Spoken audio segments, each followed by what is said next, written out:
PJ Gubernur Jawa Timur Adi Karyono membebaskan MD 29 tahun.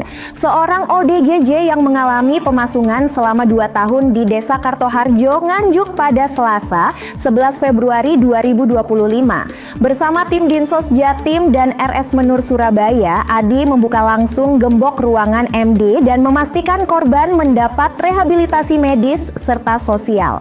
Selain MD, tim juga menyelamatkan 4 korban pasung lainnya dari berbagai desa di Nganjuk. Dengan kondisi berbeda, mulai dari dipasung di kamar hingga dirantai. Para korban langsung dievakuasi ke RS Menur untuk perawatan lebih lanjut dalam upaya mendukung program Jatim Zero Pasung.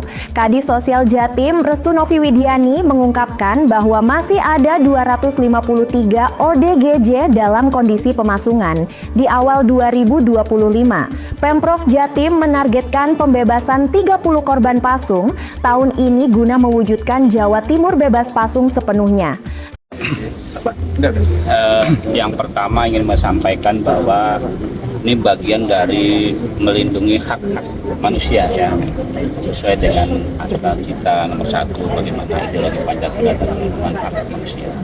Jadi tidak ingin ada yang termasuk ODGJ atau stres apapun yang tidak dalam perlindungan, hidup tidak dalam keluarga, tetapi juga masih ada pemasungan. Ini kan tidak baik ya. Oleh karena itu sudah lama program untuk pelepasan pasung ini ya.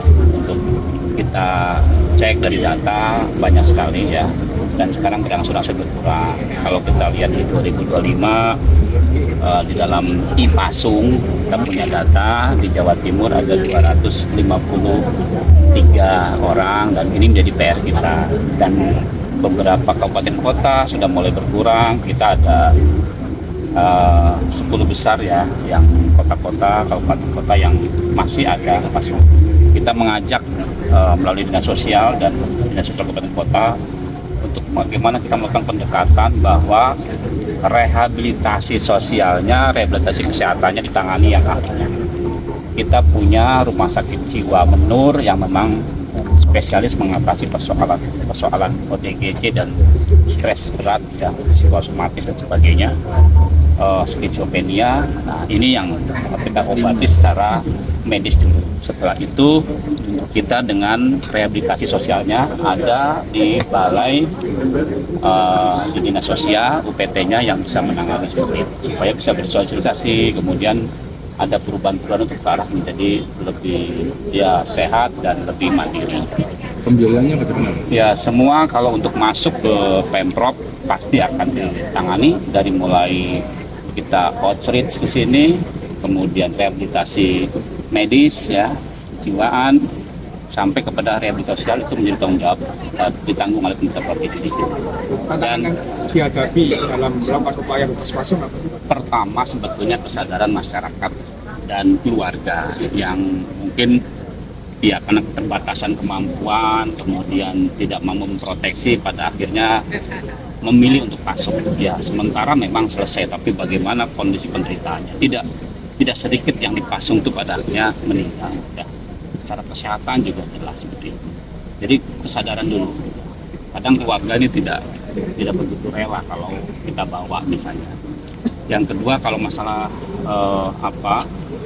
ODGJ sendiri memang ya populasi kita mengikuti populasi penduduk 0,6% ya. Itu juga pasti terjangkit penyakit kita berbagai faktor ya. Tapi yang paling penting adalah ketika mereka ada yang memang dari lahir, ada yang memang ada stres di tengah jalan, nah itu harus kita kembalikan lagi bagaimana membuat mereka bisa berpikir ya positif lagi, dan itu perlu juga kerelaan dari keluarga. Kita akan atasi dengan tentu metode-metode yang sudah. Targetnya Pak PJ untuk Jatim bebas pasung? Ya, kita bebas pasung.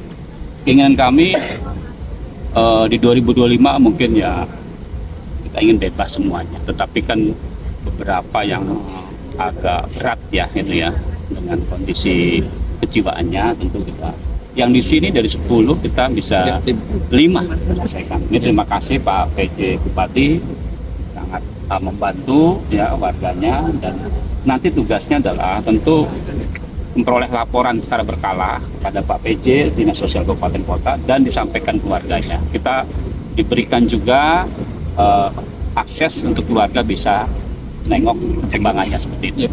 Saya kira kita doakan ya bahwa Jawa Timur bisa bebas dari pasung, karena itu melanggar hak-hak asasi manusia.